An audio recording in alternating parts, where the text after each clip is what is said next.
Dear friends, this is Nishant Rastogi and you are watching CNRI.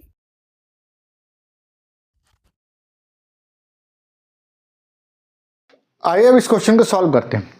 Question आपसे कह रहा है कि हिमांक अवनमन का सीधा समानुपात प्रदर्शित करता है। Depression in freezing point is directly proportional to mole fraction of solution बिलियन के मोल अंश, मोलैरिटी ऑफ सॉल्यूशन बिलियन की मोलरता, मोलैलिटी ऑफ सॉल्यूशन बिलियन की मोललता एंड मोलैलिटी ऑफ सॉल्वेंट यानी विलायक की मोललता।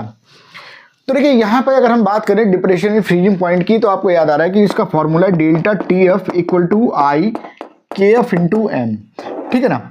अब यहाँ पर आई जो होता है वो क्या है, वो जो है आपको समझ में आता है कि ये वेंट ऑफ फैक्टर है।